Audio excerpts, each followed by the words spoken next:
एक जंगल में एक लोमड़ी रहती थी। वह बहुत चालाक थी, लेकिन उसकी एक कमजोरी थी। वह हमेशा सभी जानवरों से तेज दौड़ने के सपने देखती थी। वह जितना भी तेज दौड़ती, लेकिन अपने दोस्त खरगोश से ज्यादा तेज नहीं दौड़ पाती थी। इसलिए जब भी वह खरगोश के साथ दौड़ की प्रतियोगिता करती, तो हार जाती और खरगोश उस पर हंसता। एक दिन वह खाने की तलाश में जंगल में घूम रही थी कि उसे एक चमकती रोशनी नजर आई। उस रोशनी से आसमान जगमगा रहा था।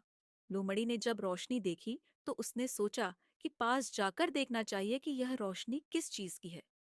जैसे ही वह रोशनी के करीब पहुंची, उसने देखा कि यह रोशनी एक पुराने झरने में से निकल रही है।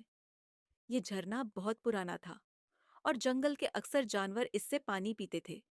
लेकिन आज इस झरने के पानी से नीली चमक निकल रही थी। वह चमक इतनी खूबसूरत थी कि लोमड़ी इस चमक को देखते ही मोहित हो गई और उसकी तरफ खींची चली गई। वह झरने के बिल्कुल पास पहुंच गई और जैसे ही उसने पानी में अपना अक्स देखा, झरने से एक तेज रोशनी निकली और एक ऊंची आवाज आई। कौन है जिसने मुझे जगाया? जैसे ही झरने से निकलने वाली रोशनी थोड़ी सी मध्यम हुई, उसमें से एक जिन्न प्रकट हुआ और वह जिन्न बोला। जिसने मुझे जगाया, मैं उसकी 3 इच्छाएं पूरी करूंगा। लोमड़ी ने जैसे ही जिन्न की बात सुनी, तो उसे समझ आ गया कि आज उसकी किस्मत जाग गई है। उसे तुरंत अपनी तेज दौड़ने की इच्छा याद आई। लोमड़ी ने जिन्न से कहा, मुझे जंगल की सबसे तेज दौड़ने वाली लोमड़ी बना दो, ताकि कोई भी जानवर मुझे पकड़ न सके और मैं कभी भी दौड़ में न हारूं। चश्मे से रोशनी की एक लहर निकली और आकर लोमड़ी में समा गई। लोमड़ी बहुत खुश हुई। लोमड़ी ने जिन्न से पूछा, क्या मैं अब तेज दौड़ सकती हूँ? जिन्न ने कहा, हाँ, हाँ, क्यों नहीं। लोमड़ी ने दौड़ना शुरू किया और कुछ ही देर में पूरे जंगल का चक्कर लगाकर वापस आ गई।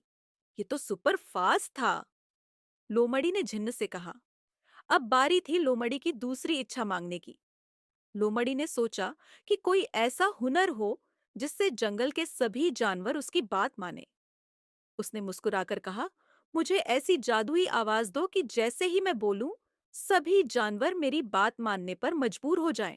झरने से फिर एक रोशनी निकली और लोमड़ी में समा गई।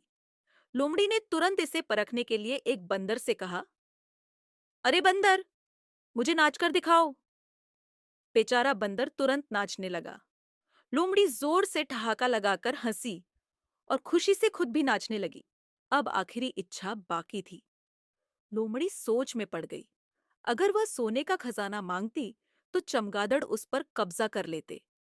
अगर वह सबसे ताकतवर जानवर बन जाती, तो जंगल के दोस्त उससे डरने लगते। लोमड़ी ने सोचा, ऐसा क्या मांगू जो सबके काम आए। अचानक उसके दिमाग में एक बेहतरीन आइडिया आया। लोमड़ी ने जिन्न से कहा, मैं चाहती हूँ कि यह झरना हमेशा जादुई रहे और केवल नेक दिल जानवरों की मदद करे। जिन्न हैरान रह गया, फिर मुस्कुराकर बोला। वाह, तुम वाकई होशियार भी हो और नेक दिल भी। तुम्हारी इच्छा पूरी हुई। जिन चमकता हुआ चश्मे में वापस चला गया और चश्मा हमेशा के लिए जादुई बन गया। अब जब भी कोई जानवर सच्चाई और नेकी के साथ आता, चश्मा उसकी एक ख्वाहिश पूरी कर देता। इस तरह जंगल के सब जानवर खुशी खुशी रहने लगे।